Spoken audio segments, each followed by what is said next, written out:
Pyetja kryesore që bëjnë shumë njerëz kur dëgjojnë vajza të suksesshme që unë intervistoj këtu është ku i gjeti parat? Si po e bën këtë investim? Besom që investimet që i kam bëu kur as kredi as kam hyrë, saqë unë fillova dhe ta dëmtoj shëndetin. Bardha Leka, e cila ka ndërtuar Bardha Leka Beauty dhe Elite Academy dhe je specializuar në trajtimin e vetullave. 16 vite jam këtë profesion. Unë nuk bëj vetëm vetulla, po trajnoj edhe vajzat të reja që ta bëjmë të njëjtën punë. Je ndjerë paragjykuar për mënyrën se si e ke përshkruar rrugën për të bërë suksesshme? Por dikush, rrethi, shoqëria, familja, shet që ti po dominon, të shohin ose që je shumë agresive, ose që je mendje madhe, ose që dikush po i ndihmon rreth lekëve. Dhe kjo është gjëja më e poshtër që ekziston nga shoqëria. Si e ke tuar kohën e luftës në Kosovë, Barda? Çfarë kujtimesh ke?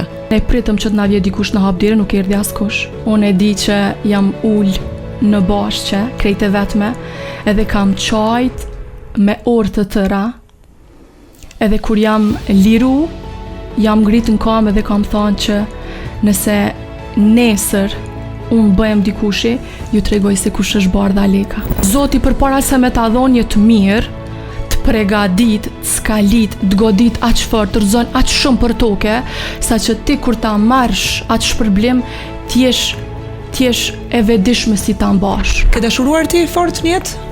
Jo, mendoj që nuk e kam provu kur dashurin.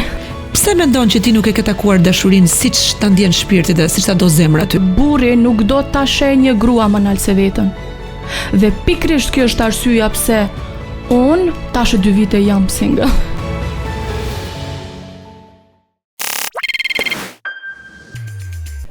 Bardha, sa më pëlqen emri Bardha. Më kujton emrin e babit tim, po më kujton edhe gjithmonë një zemër të bardhë, një fat të bardhë, një jetë të pastër, të mirë, njerëz me qëllime të pastra, pure intentions. Kush ta ka vendosur emrin Bardha? Babi. Babi nuk jeton më apo jo? Po, nuk jeton. Dhe ka qenë një lidhje shumë e fortë jote, më tregove në para intervistë, me një njerëz që ka bekuar karrierën tënde, jetën tënde, zgjedhjet e tua. Më thej që është një nga burrat që më ka dashur më bukur dhe më fort dhe më vërtetësisht në jetën time. Po, nëse ka ekzistuar një njeri që më ka përkrahur këtë jetë, është i vetmi dhe i vetmi ka me mbet babi jam. Njerëzit mbase nuk të njohin sot, sepse unë në këtë hapësirë digjitale ftoj vazhdimisht vajza dhe djemë të aftë, të cilët mbase nuk kanë vitrinën e dur televizive për të dëgjuar, por në industrinë e tyre bëjnë të gjithë suksese, nga ato sukseset e heshtura që ndërtohen kështu tull mbas tulle, me shumë punë, me shumë mund, dhe ti je një nga këto vajza të Prishtinës, Bardha Leka, e cila ka ndërtuar Bardha Leka Beauty dhe Elite Academy dhe je specializuar në trajtimin e vetullave, në modelimin e vetullave me një teknologji shumë të re. Tash 3 muaj kemi hap Bardha Leka Elite Academy në Tiranë dhe që 16 vite jam këtë profesion. Unë nuk bëj vetëm vetulla, nuk punoj veç me shërbime, po trajnoj edhe vajzat të reja që ta bëjmë të njëjtën punë. Ke ndërkohë dhe një ide tjetër për të hapur në Zvicër, një tjetër qendër bukurie për modelimin e vetullave? Po, jam të punu në drejtem, tash me datën 20 do të shkoj dhe ta shikoj ambientin cilin do të filloj të ardhmen me punu aty. Si e menaxhon jetën midis 3 shteteve, se biznesi do dhe prezencë fizike, si a del ti? Me të thonë drejtën, është goxha e vështirë, po kur ke motiv dhe kur ke vullnet, ja del. Unë duke pas parasysh që jam edhe nanë, mundohem që këtë pjesë ta shfrytëzoj kur djali është familja e ish-bashkëshortit, pasi që bashkëshorti jeton jashtë vendit, dhe shfrytëzoj këtë kohën kur ai është pushime te familja e ish-bashkëshortit, të punoj që t'jem unë më e qetë, se përndryshe do ta kem shumë problem nëse unë kam mendjen ku ta lë ose ta marr me vete. Po kur du diçka edhe ja dal. Shiko, shumë njerëz kufizohen nga kufit fizik të vendit ku operojnë. Janë lider të sektorit të tyre, shumë të suksesshëm në qytetin e tyre, si për shembull në Prishtinë apo në shtetin e tyre në Kosovë, po e kanë të vështirë ta perceptojnë dhe ta imagjinojnë biznesin për te kufive fizik. Që të kenë një filial tjetër në Shqipëri, një filial tjetër në Zvicër apo në Dubai, apo si janë zhvilluar sipërmarrjet e shumë vajzave dhe djemve të rinj. Ka disa njerëz si puna jote që bëjnë diferencën dhe nuk e kanë këtë problem dhe e shikojnë në mënyrë globale vizionin e madh për të qenë kudo. Pse kjo dëshirë dhe kjo nevojë për rritje? Pse për shembull ti nuk zgjodhe që të ishe në 5 qytete të ndryshme të Kosovës apo të Shqipërisë, po je gati që të shkosh në 2 shtete të tjera, të marrësh avionin, të bësh kilometra me makinë, se gjithsesi nuk e menaxhon gjithçka dot online, do të jesh dhe fizikisht apo jo, her pas here. Shiko, kjo ka nis krejt para 16 vite, shumë fillimisht e kom pas biznesin në Gjilan, po jam pak tip kokfort, edhe jam tip që kam shumë vizione, kam shumë ëndra dhe s'du t'i lanë gjysmë, du t'eci, po jam tip që edhe bon monoton me një biznes, e kuptan, ose me një diçka që e kaloj kohën shumë gjatë me ta. Për shembull në Gjilan e kam pas shumë të arsyeshme me bo diçka tre, sepse mërzitem të e bo veç një punë me një ambient, kam investu në Prishtinë, do të thot pas 9 vitesh punë në Gjilan, kam investu në Prishtinë me një ambient ku kam dhënë veç shërbime, ku pas një vite ka pas qaq shumë sukses ajo qendër estetike, e kam hap edhe akademin. Do të thot unë jam ai person që nuk kënaqem me pak. Ty të pëlqen si vetë zhvillim, hapi tjetër që bën përtej Kosovës, të pëlqen se fiton më shumë para, të pëlqen sepse i provon vetes tënde që ti je vërtet një njeri që thua qielli është limiti. Pse? Të lodhesh më shumë, të punosh më shumë. Cili është motivi? Se vetëm të vrasësh rutinën dhe monotoninë më duket pak. Jo, shiko. Nuk më duket motiv shumë i fortë. Në këtë pjesë, për mu, as pak nuk është qëllimi te paraja. Do të thot, qëllimi jam është të punoj, jo që të fitoj para, po kem mjaftueshëm për të investuar dhe ta bëj një biznes qëndrueshëm. A kupton? Për pjesën e Tiranës që kam investuar është sepse ne kemi pas kërkesa të jashtëzakonshme nga qyteti i Tiranës dhe i gjithë Shqipërisë. Dhe vetëm ja zgjidhje ka qenë që unë të investoj në Tiranë, ku edhe pjesa tjetër që e përkufizon Tiranën ta kenë një derë hap për me ardhë. Dhe jam kështu tip që nuk du ta pyes dikën a mundem të vi, se ka pas edhe mundësi që ta marr një lokal dikon të bashkëpunoj me dike, po unë nuk pyes a mundem, unë investoj dhe e bëj vet, du ta kem hapësirën time ku e bëj më të mirën tem. Dhe te paraja sa i përket nuk është ajo pjesë, unë çdo ditë të botës funksionoj sigur jam njeriu më i varfër në këtë planet, do të thotë punoj për vet arsyeën që të jo të pasurohem, po të arri një shkallë më lartë dhe unë ta përmbush atë që më kënaq shpirtin, a kupton? Se jo gjithmonë paraja është qëllim, për ty paraja është rezultat, pra. Do të thotë puna ime është fruti që e sjell paran. Bukur. Shiko, pyetja kryesore që bëjnë shumë njerëz kur dëgjojnë vajza të suksesshme që unë intervistoj këtu është ku i gjeti parat? Si po e bën këtë investim? Edhe kanë gjithmonë një sens gati paragjykues. Gjithmonë do gjejnë një arsye për ta zvogluar suksesin e dikujt, edhe lexoj aty mes shumë komenteve që thon fjali të tipit që ka burin, se njohu këtë person, se ka këtë lidhje me politikën, nuk e di. Nëse ka hasur komente të kësaj natyre dhe ti atje në Kosovë. Tash flas për këtë pjesë, besoj që do më duhen shumë orë, po unë po mundohem me përkufizu me pak fjalë. Kur kam pas 16 vjeç, mu babi ma ka ofru një pjesë të shtëpisë mrena në dhomë, një dhomë 2x2, ku në kam ofru shërbime, po pastaj kjo u bo pak e bezdishme për antarët e shtëpisë. Dhe çka bëj unë me atë punë që e kam bo, me ato kursime që i kam bo, dhe shef baba im që është punë profitabile si për neve dhe për familjen, ma jep një copë të balkonit përpara shtëpisë dhe unë e bëj lokal. Për 1 vjet kam punu aty. E bëra studio? E bëra studio, po. Për 1 vjet kam punu aty, po prap nuk ka qenë mjaftueshëm dhe vendos ma jep një copë tokë të shtëpisë, ku unë prap e zgjeroj atë pjesë dhe i bëj 2 lokale bashk.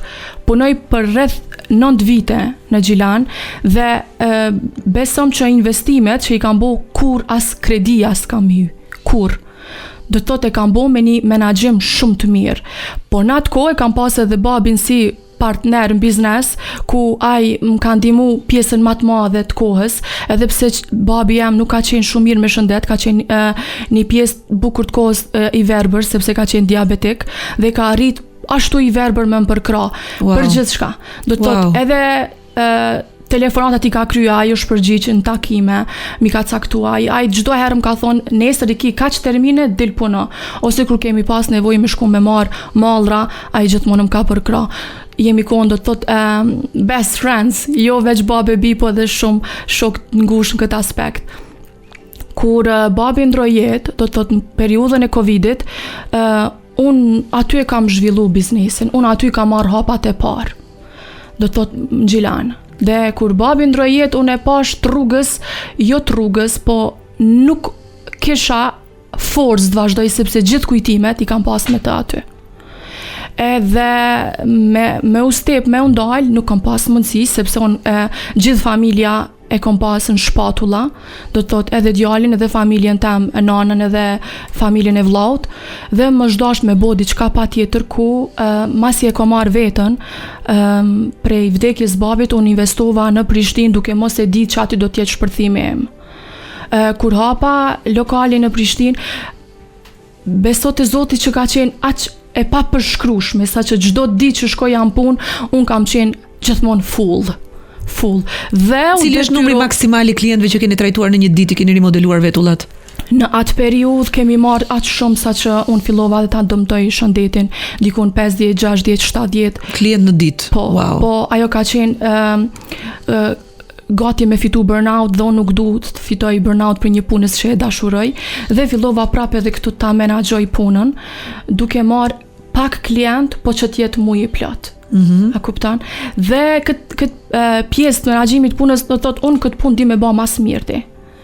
Edhe ta rris edhe pjesën që di me bë mas mirëti është jem nën shumë e mirë për djalin tim. Do thotë këto dy punë i bëj me gjithë zemër. Pastaj në Prishtinë, më fal, para se të hapje studio në Gjilan, ti u trajnove, bëre një shkollë, bëre një kurs, si të erdhi kjo ide, si ti ndi ideja se shiko të bësh sukses dhe patjetër dhe të fitosh, duke bërë vetëm vetulla, është interesant si zgjedhje. Njerëzit shesin me mijëra produkte, me miliona produkte për të bërë një xhiro të caktuar, ndërsa ti ke zgjedhur vetëm një segment të vogël të tregut, që është një industri shumë e madhe në vetvete. Si, pse? Nga të erdhi kjo ide dhe ku mësove ti të bësh këtë metodë? Unë nuk në atë kohë nuk është që kam ofru vetë shërbime për vetulla. Në Gjilan e kemi pas taman kështu, kemi ofru shërbime për vetulla, për flok, për make-up, për ngjyrosje, për gjithçka. Do thot në atë ambient aq të vogël kemi qenë diku 20 punëtor. Dhe në Gjilan ka pas kërkesa shumë të mëdha. Po, unë vi prej një familjes që praktikojnë gjithë fenë muslimane, dhe unë kur kam qenë e vogël e kam dashur shumë artin. Jam mundu t'jap fletës shpirt, ta qes taman identik një ftyrë një personi, dhe si që më kanë informuar shumë e ndalueshme me atë me fetë punoj këtë pjesë, po kam vazhdu ta një jetën time me vizatu në fletë një sy dhe një vetull. Do të thot prej 6 vjeçe unë fletat i kam të mbushuna me sy dhe vetull. Dëgjoj, dhe unë i mbushja me sy, po nuk e di pse, jo për të bërë qerfik dhe jo për të bërë vetulla. Unë nuk e di pse gjithmonë kam vizatuar një sy në mënyrë kështu të pandërgjeshme. Kur bëj një takim, vizatoj qindra sy brenda një flete në mënyrë të çuditshme, vetëm sy. Pse i vizatoj syt unë? T'jap një shpjegim tani se më fura mendime. Absolutisht, unë nuk e di kjo në atë pjesë nuk di ta them, po mu kjo më ka ndihmuar për me u kap të pjesa vetullave dhe Anastasia Beverly Hills, vetë me vetulla po, bë një nga gratë më të fuqishme të gjelin e famshëm, po. Dhe pastaj diversifikoi, bëri produkte të tjera, po. Po. Unë zgjidha të studioj, ta përfundoj një shkollë jashtë Kosovës. E përfundova për 3 vite. Gjilani nuk është që ma dha shumë mundësi me deportu aty ku duan. E kuptan? Sepse unë fillimisht fillova me teknikën microblading, po klientët nuk është që unë dashin shumë të kënaqur. Dhe të e pa veten që unë jam shumë kërkuese dhe du që klienti për mua është prioritet sa i përket pjesës biznesit, dhe du që klientit do aty i kënaqur, vendosa ta bëj edhe këtë kam përfundu trajnimin në California, pjesën e nanoblading. Si fillim kam punu me nanoblading, po është teknikë që ka të bëj prap me kombinim me microblading, dhe prap klient nuk u ndashun të kënaqur. Qa bëj? Shkoj prap e përfundoj një trajnim tjetër si combo dhe fusion brows, ku momentalisht janë trendet e fundit botërore, ku punor me makina digjitale. Do të thotë, është e vetmja teknikë, ta them ashtu, që rrin në gjitha llojet e lëkurës, tu përfshi këtu lëkurën e yndyrshme, dhe vetmja teknikë që nuk e absorbon ose e oksidon pigmentin e qet jashtë, ose e bën ngjyrë të padëshirueshme për klientin, siç është e kuqja e gjelbërta. Çfarë bën ju fiks tani me këtë teknikë? Bardha se do vi ta provoj edhe unë. E fijeve natyrale. Do të thotë combo është teknikë që mundesh me bo pak shading dhe pak fije, ndërsa fusion është full fije që del imitim i fijes natyrale. Pra pikturoni në mënyrë shumë të hollë dhe elegante fijen sipas formës që doni të jepni vetullës. Vetull sikur e klientës, nuk dallohet. Duket si fije natyrale. Si fije natyrale. Nuk është mbjellje, sepse tjerë kur e shohin e ngjasmon me fije të mbjellura, po jo, është imitim i fijes natyrale, po që bëhet e vizatuar me makinë digjitale. Kur bëhet riprekja, retouchi mbas sa kohësh? zakonisht nuk e preferoj sepse kur mbushet shpesh me ngjyrë, ajo fillon edhe zgjerohet fija dhe mandej unë nuk du që fija të bëhet bashkë dhe të hub naturaliteti i fijes. I preferoj që mas 2 vitesh të vinë ta bëj një. Reziston ama 2 vite teknika? Po, është vetëm teknikë që ka i gjatësi deri 5 vite. Ka dhimbje? Pa pas nevojë për dhe po ashtu është vetëm teknikë që bëhet pa trauma, pa dhimbje dhe produktet që i përdorim janë komplet organike, sidomos pjesa e anestezionit është anestezion që i përdorim, ja vendosim bebeve para vaksinave, është shumë safe për me apliku. Më preku shumë pjesa e rrëfimit të babait i cili nuk shite. Ai humbi shikimin gjatë jetës apo jo? Po. Kështu që ai të ka parë ty. Po, na ka pa, po. Pastaj humbi shikimin për shkak të diabetit, më the? Pastaj dikun rreth 5 vite nuk ka pa. Dhe unë jam vajza e vetme në familje dhe si e dim vajzat janë për babalart. Unë kam qenë shumë e lidhur me të dhe nuk kam lënë në këtë tokë, në këtë botë s'kam lënë vend pa shku pa e dërgu për kontroll, vetëm që t'ja gjej të na sheh prap. Këto momente lidhen me një pikë kthese në jetën tonë kur dikush na ka dhënë një tronditë, një zhgënjim shumë të fortë dhe ne nuk duam ta ekspozojmë këtë pjesën tonë të brisht përpara të tjerëve më. Edhe vendosim një kështu një mur edhe rreth vetes tonë. Jetojmë dhimbjen, ndonjëherë dhe lumturinë. Jetojmë në një shoqëri ku kemi shumë paragjykime dhe interes. Do të thotë, unë kam pas persona që më kanë rrethu që më kanë dashur ndoshta për 2 arsyet. Dhe deri në farë forme unë kam besu atij personi, qoftë shoqe, qoftë ose partneri, ose vllau, dhe kur e kam kuptu që ajo shoqëri është e këtij lloji të interesit, unë me të vërtet nuk është që ju kom dediku ose e kom shpalos ndjenjat e mia dhe për këtë arsye unë mendoj që secili duhet mbati fort për këtë pjesë. Je djerë ti e paragjykuar për mënyrën se si e ke përshkruar rrugën për të bërë suksesshme? Po, patjetër. Po, përpara se të bëjmë kjo që jam sot, unë dikur kam qenë një vajzë shumë e vogël që kam pas vizione dhe ëndra shumë të mëdha që më zhdasht të luftoj për to, t'ja shtroj vetës rrugën. Më zhdasht të kaloj male kodra të mri këto dhe patjetër kur dikush rrethi, shoqëria, familja shet që ti po dominon, të shojnë ose që je shumë agresive, ose që je mendje madhe, ose që dikush po i ndihmon rreth legëve. Dhe kjo është gjëja më e poshtër që ekziston nga shoqëria, sepse ne gratë duhet luftojmë. Mendoj që gratë kanë aftësinë, do të thotë Zoti ja hap një derë për me arri aty ku don. Dhe është ajo shoqëria që mundohet ja mbyll derën. E kupton? Po unë nuk kam leju. Cili është njeriu që duhet troket më shumë për suksesin tënd sot? Familja. Alketa unë shpesh them që kohët e vështira sjellin njerëz të fortë, njerëz të fortë sjellin kohët e lehta dhe kohët e lehta sjellin njerëz të dobët. Unë mendoj që kam pas një fëmijëri shumë të vështirë, me shumë paragjykime, me shumë thika mas shpinës për me u bë kjo që jam sot. Si e ke jetuar kohën e luftës në Kosovë, Barda? Çfarë kujtimesh ke? Në atë periudhë kam qenë dikur 6 vjeç, 7, po unë kam jetu në Gjilan, që i bjen që jemi shumë afër kufirit me Serbin, edhe pse ne kemi dalë prej luftës, lufta ende s'ka dalë prej neve, kemi ende trauma. Më kujtove ditarin e Anne Frankut, kam vizituar shtëpinë e saj në Amsterdam, shtëpinë muze, edhe aty tek Çardaku sipër në çati ishte ajo dritarja e shpresës, dritarja dritës, dritarja ëndrave. Ti mes krismave kishe ëndra, atëherë se ndodh një gjë e çuditshme me kimin, me botë kuptimin e fëmijëve, të cilët në mënyrë gati të pandërgjeshme, shumë instiktive, nga bota e tyre brendshme emocionale, krijojnë gjithmonë një rrugdalje, një dritë shpëtimi. E gjejnë një dritë në fund të tunelit. Bota e tyre është gjithmonë botë e prirur që të jetë me ngjyra, jo me krisma, jo me armë, jo me vrasje, jo me vdekje. Po. Do të thotë direkt në pjesën e luftës normal që kemi pas ato frikra se çfarë do të ndodh me neve ose si do të vijoj jeta jon tutje, po e mbaj mend që mbas luftës do të thotë ne e patëm një humbje shumë të madhe, mbetëm 0. Edhe atë periudhë unë dikun kam qenë 8 vjeç, edhe kur e patëm një fatkeqësi në familje dhe e di që më zhdash të bëhem e fort, sepse besa në atë kohë s'kemi pas as ushqim për të ngrënë, as veshmbathje, as kështu. Po e kam pas periudha që mu sot më ka bo që ka qëtë fort është kur nana ime është sëmur, edhe ne mbetëm fëmijët në shtëpi, sepse babi u deshte të kujdesër për nanën, e mbaj mend këtë moment kur më kam bejt thellë në kujtimet e mia është kur ishte festa e Bajramit dhe ne për këtë fest mbledhemi gjithë familja dhe shkojmë se cilën shtëpi për turu festën. Gruaja e dajës tim na sjell njëve një tortë për me pas për festën e Bajramit, edhe unë si vajza vetë me shpe e ruaj ator që kur të vinë dikush na uron festën e Bajramit, ta kemi për me shërby, e kuptan?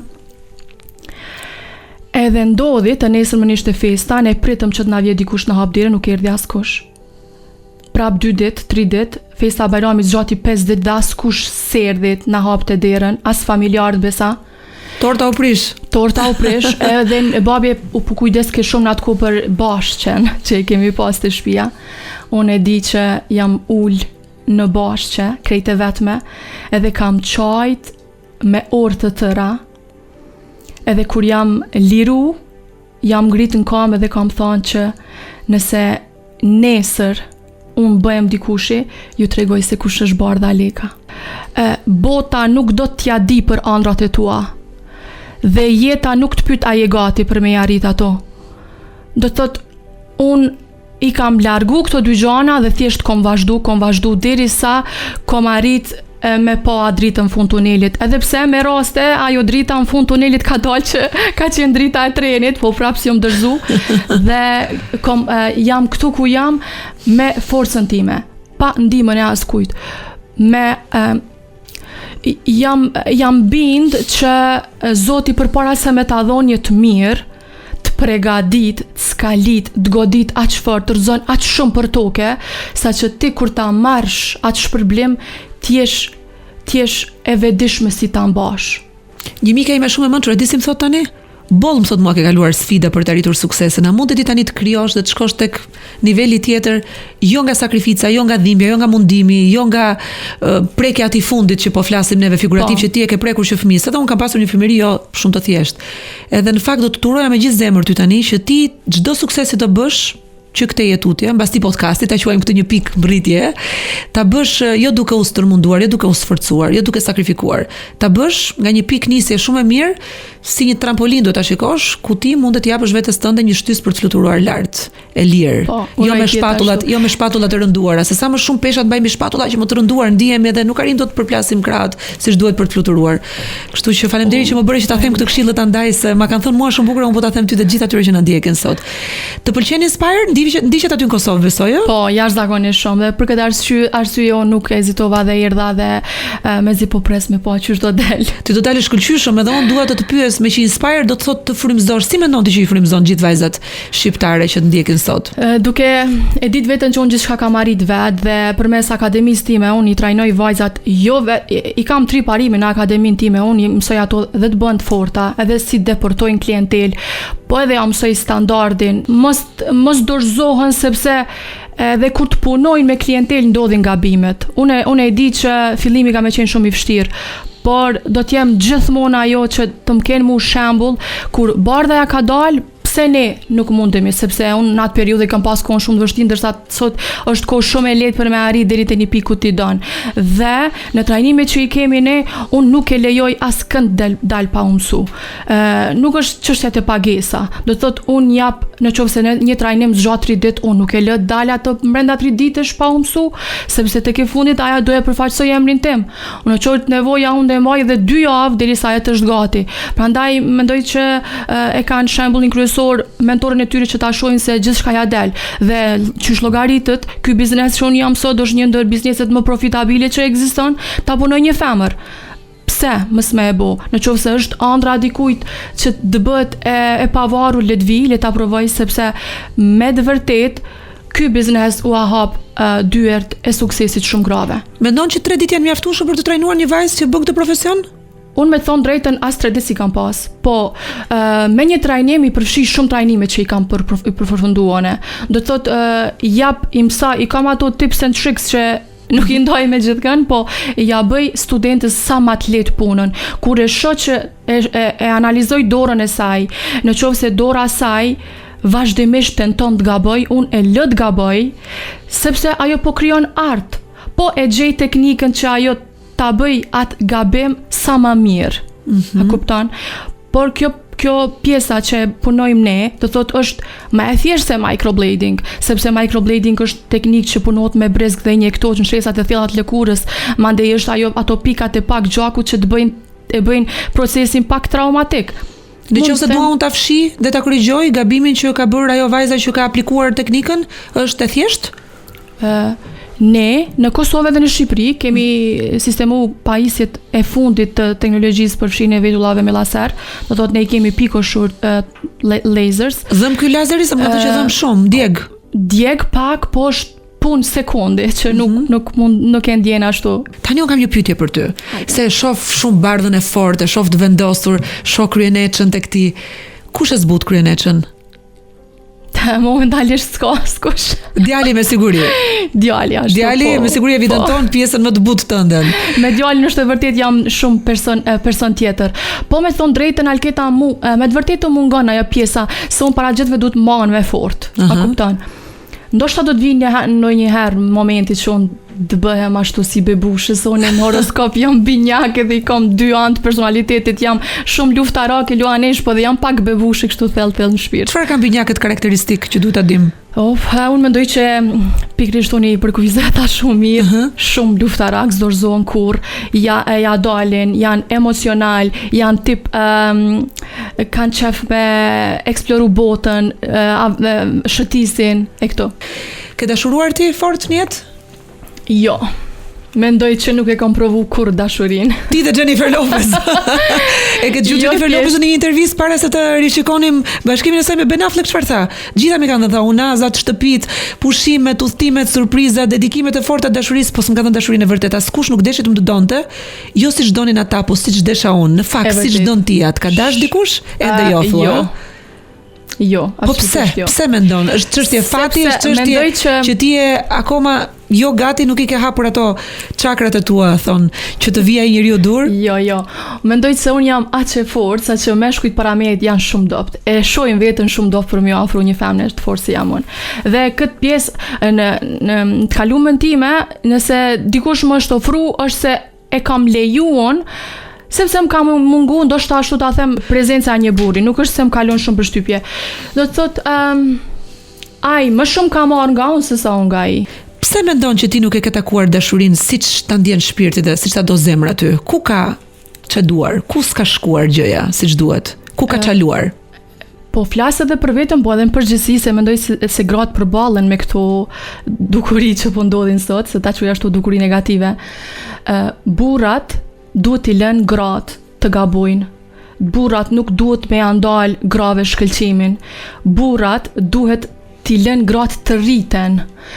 Burrat çka bëjnë sot? Mundohen kur e shohin kur e kanë në krah një partnere, se kjo vlen jo vetëm për burrat që janë partner grave, po edhe ata që e kanë pjesë një femër, qoftë vllau, qoftë babai, qoftë kushëriri, në qoftë se ti ke prezencën e një femrës, ti duhet ta ngritësh atë.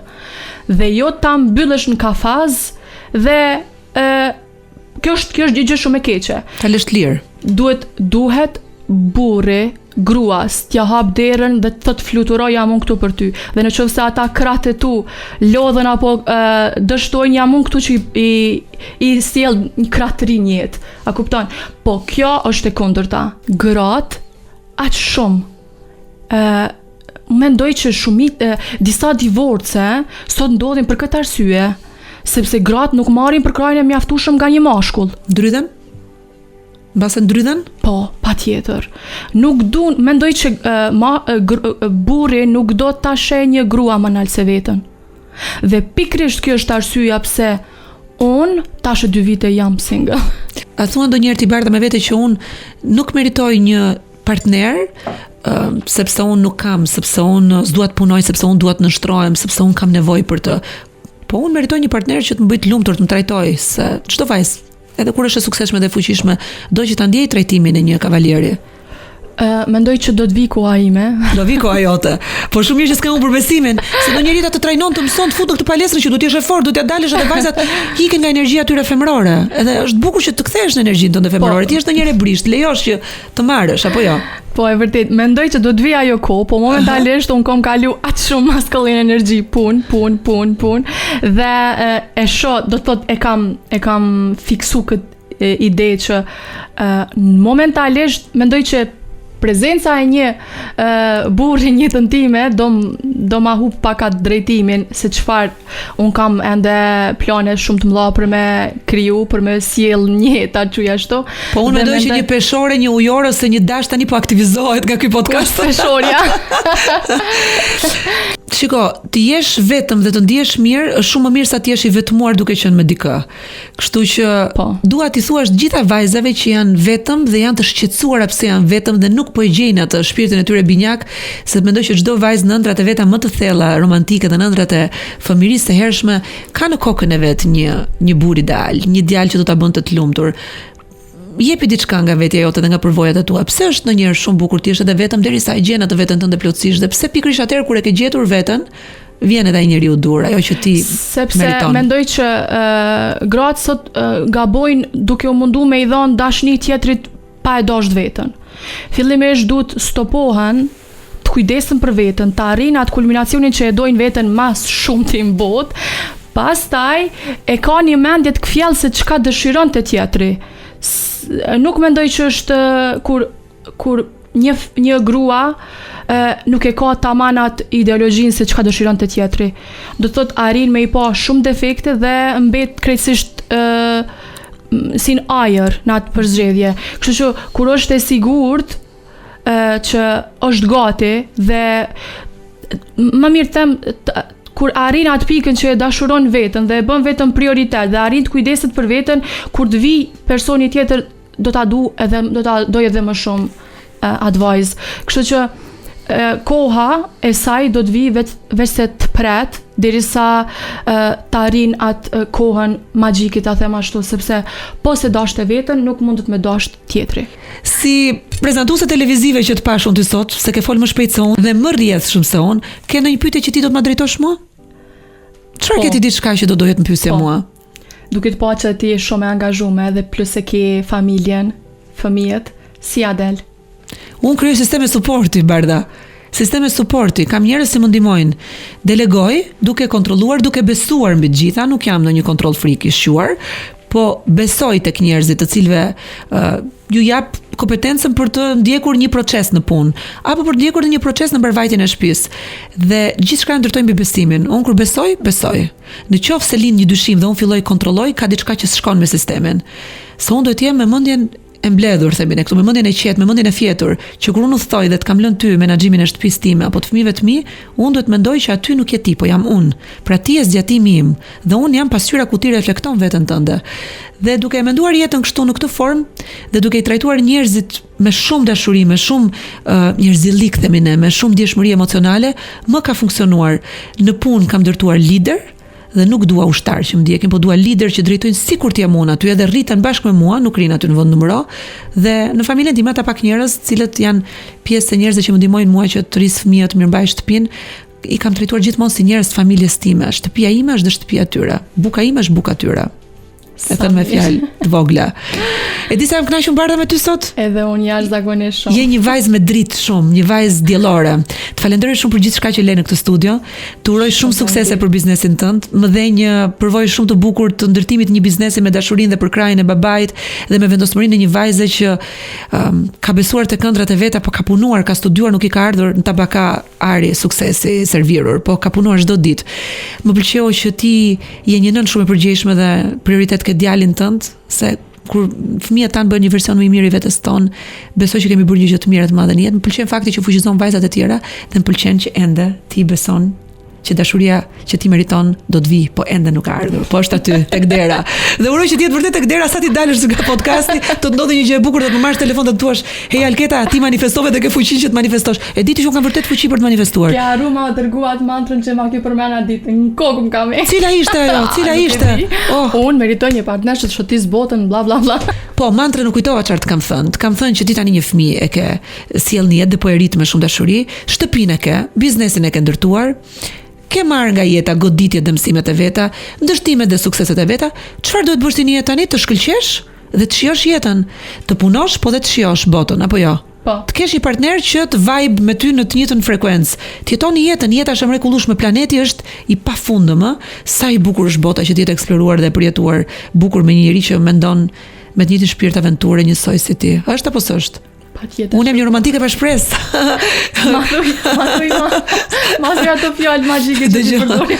Ja, do të thuash ju. Ti më të shënu. Mjafton ta bësh replay këtë pjesën këtu që unë meritoj një partner, po thuaj një herë me fjalët tua çfarë dëgjove, çfarë more nga kjo. What did you take from this story? Unë meritoj një partner i cili kujdeset për mu, është i gatshëm të sakrifikoj për mu, ta shëtis botën me mu. Gjeko. Të ketë syt vetëm për ty. Domethënë, ta shohë çdo gjë të bukur përreth. Se syt për të parë gjën e bukur përreth janë bërë, por të ketë sy për të dashuruar vetëm ty. Dhe ka një diferencë shumë të madhe midis kësaj. Unë nuk po them që ai mos shohë gjithçka të bukur përreth, po të doj vetëm ty. Sytë e tu do të të shohin vetëm ty. U kënaqem sot më i bardha, çfarë nuk folëm, çfarë nuk them. Më vjen shumë mirë që jo vetëm që dhash një intervistë, po më duket sikur te psikologu e bora një lirim. Kështu thon të gjithë kur vin këtu.